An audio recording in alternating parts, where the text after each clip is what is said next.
നമസ്കാരം, ഏവർക്കും study Nifty മലയാളത്തിന്റെ ഡെയിലി മാർക്കറ്റ് ന്യൂസിലേക്ക് സ്വാഗതം. ഇന്ന് ജൂലൈ 10 ബുധനാഴ്ചയാണ്. ഗ്ലോബൽ മാർക്കറ്റുകളിൽ യുഎസിൽ ഇന്നലെ നാസ്ഡാക്കും S&P 500ഉം വീണ്ടും തുടർച്ചയായ ഒരു ഓൾ ടൈം ഹൈ സീറ്റ് ചെയ്തു. ഫ്രാൻസിലെ അപ്രതീക്ഷിത തെരഞ്ഞെടുപ്പ് ഫലത്തിന് ശേഷം ഇന്നലെ യൂറോപ്യൻ മാർക്കറ്റുകളെല്ലാം കനത്ത ഇടിവിലായിരുന്നു. ഇപ്പോൾ ഓപ്പൺ ചെയ്ത ഏഷ്യൻ മാർക്കറ്റുകളും മിക്സഡ് ആയി തന്നെയാണ് ട്രേഡ് ചെയ്യുന്നത്. എന്നിരുന്നാലും നിഫ്റ്റിയിൽ ഇന്ന് നമുക്ക് ഒരു മ്യൂട്ടഡ് അല്ലെങ്കിൽ ചെറിയ ഒരു നെഗറ്റീവ് ഓപ്പണിങ്ങിനാണ് സാധ്യതയുള്ളത്. ഇന്നലെ വൈകുന്നേരം പുറത്തു വന്ന ഏറ്റവും പ്രധാനപ്പെട്ട വാർത്തകളിൽ ഒന്ന് F&O ട്രേഡിംഗിൽ ഡെറിവേറ്റീവ് പാനൽ നിർദ്ദേശങ്ങൾ നൽകിയിരിക്കുന്നു.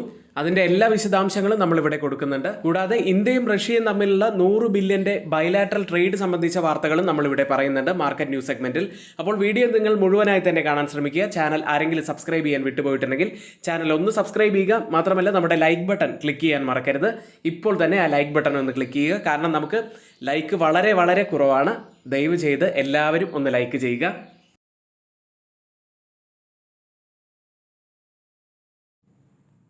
ഇന്ന് നമ്മൾ പറയുന്ന ആദ്യത്തെ വാർത്ത ഫ്യൂച്ചേഴ്സ് ആൻഡ് ഓപ്ഷൻസ് ട്രേഡിംഗ് ഇന്ത്യയുടെ ക്യാപിറ്റൽ മാർക്കറ്റ് റെഗുലേറ്ററായ സെബി നൽകിയിരിക്കുന്നു. അതിന്റെ വിശദമായ വിവരങ്ങളിലേക്ക് ആൻഡ് ഓപ്ഷൻസിന്റെ ചില ശുപാർശകൾ നൽകിയിരിക്കുന്നു.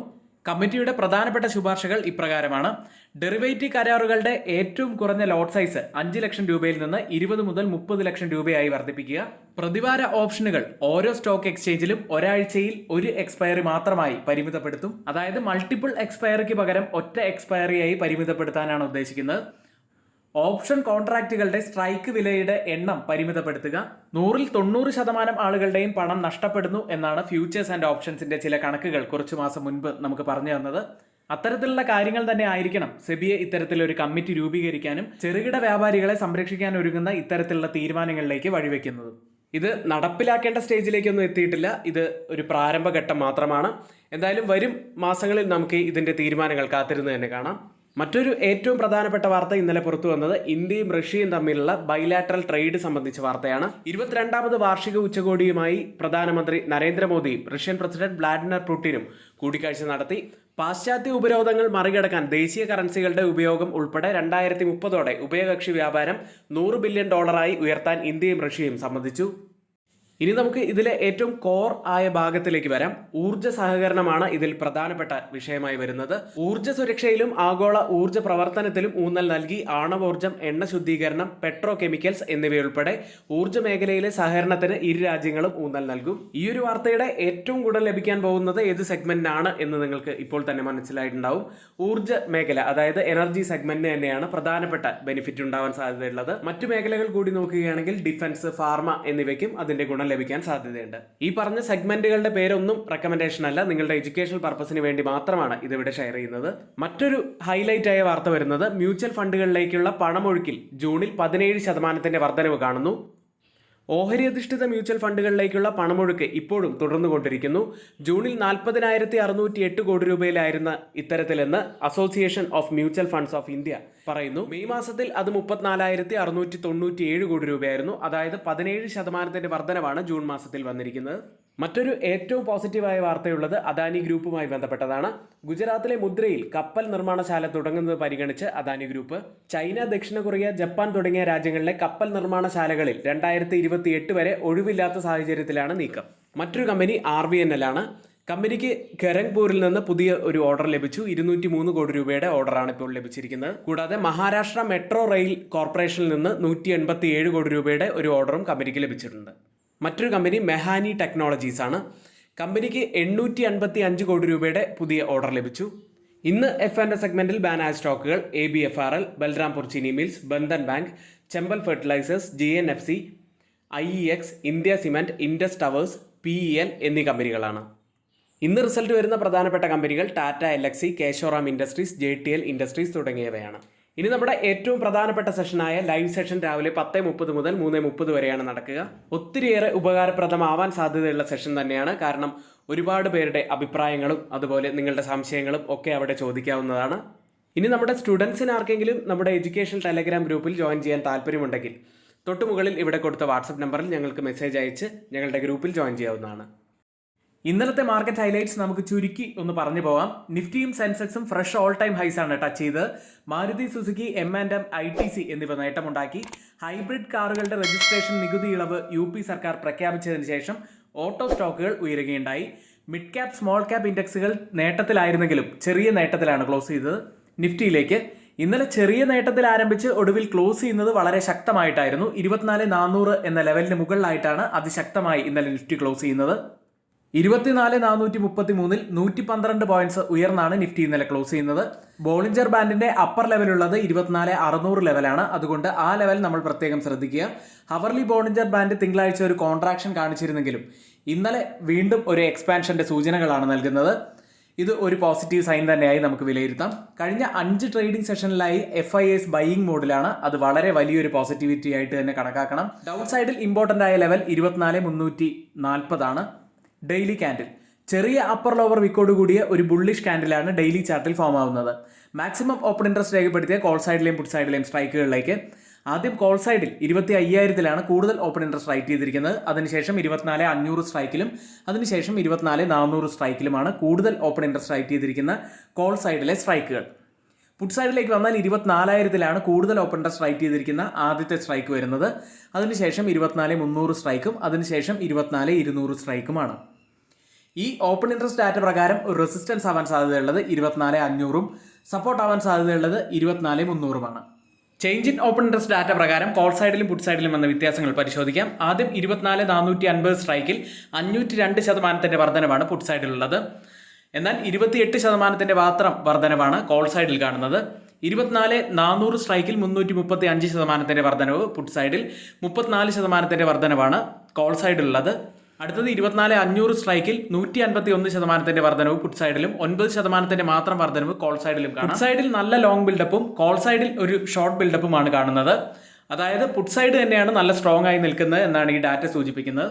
ബാങ്ക് നിഫ്റ്റി ഇന്നലെ 52,500 മുകളിലായി 52,568 എന്ന നിലയിലാണ് ക്ലോസ് ചെയ്യുന്നത്. 143 പോയിന്റ്സ് ആണ് ഇന്നലെ ഉയർന്നത്. എന്നാൽ നിഫ്റ്റിയുടെ ഒരു അത്ര പോസിറ്റിവിറ്റി ബാങ്ക് നിഫ്റ്റിയിൽ നമുക്ക് കാണാൻ സാധിക്കുന്നില്ല.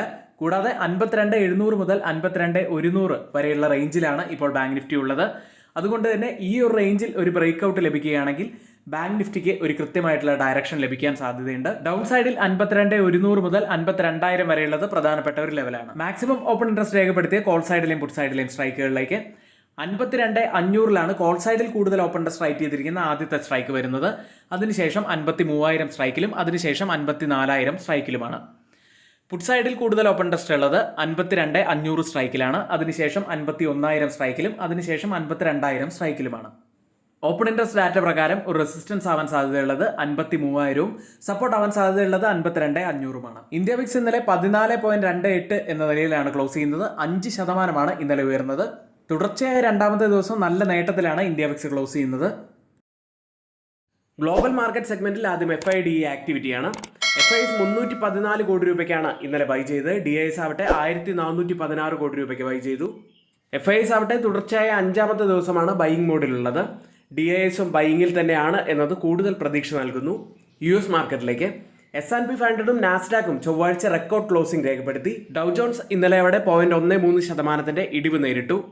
ഇന്നലെ മറ്റ് ചിപ്പ് നിർമ്മാണ സ്റ്റോക്കുകളെല്ലാം ഇടിഞ്ഞപ്പോൾ Nvidia 2.5% ഉയരുകയുണ്ടായി. മൈക്രോസോഫ്റ്റ് 1.4% ഇടിഞ്ഞു.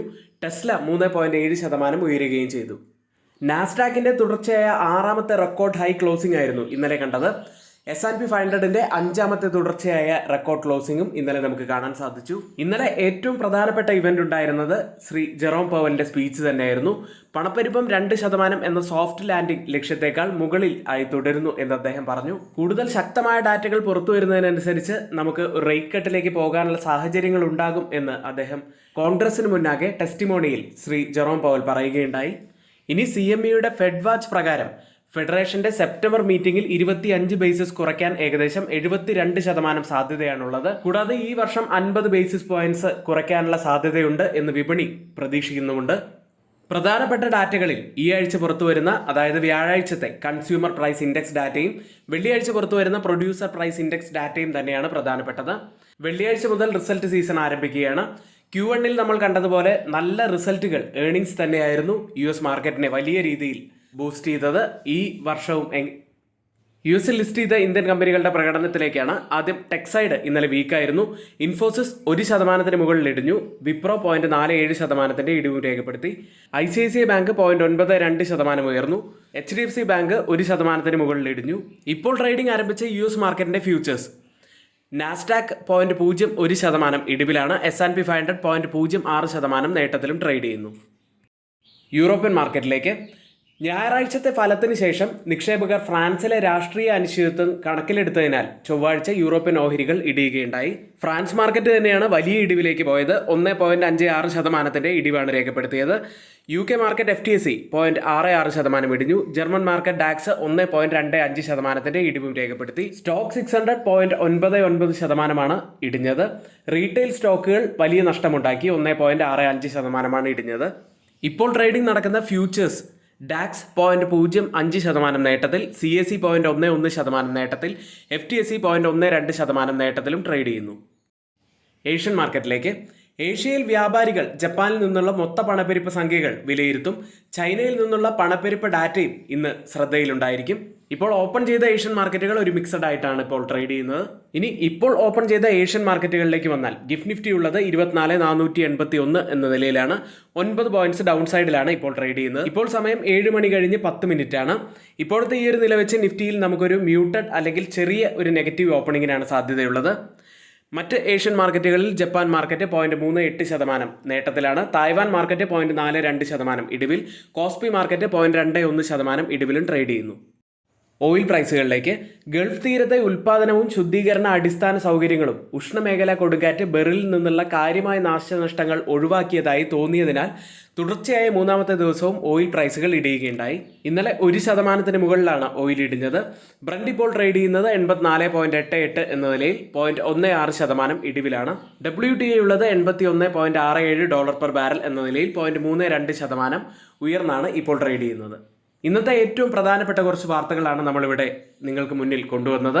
അത് ഏറ്റവും ഓതറൈസ്ഡ് ആയിട്ടുള്ള സൈറ്റുകളായ money control, mint, Reuters, the Hindu തുടങ്ങിയ മാധ്യമങ്ങളിൽ നിന്നെല്ലാം എടുത്തിട്ടുള്ളതാണ്. മറ്റുള്ളവയെല്ലാം നമ്മുടെ വ്യൂസ് മാത്രമാണ്. ഒരിക്കലും അത് റെക്കമെൻഡേഷനായിട്ട് ആരും തന്നെ എടുക്കരുത്. എങ്കിൽ ഇന്നത്തെ ഈ വീഡിയോ ഇവിടെ പൂർത്തിയാവുന്നു. ഏവർക്കും നന്ദി.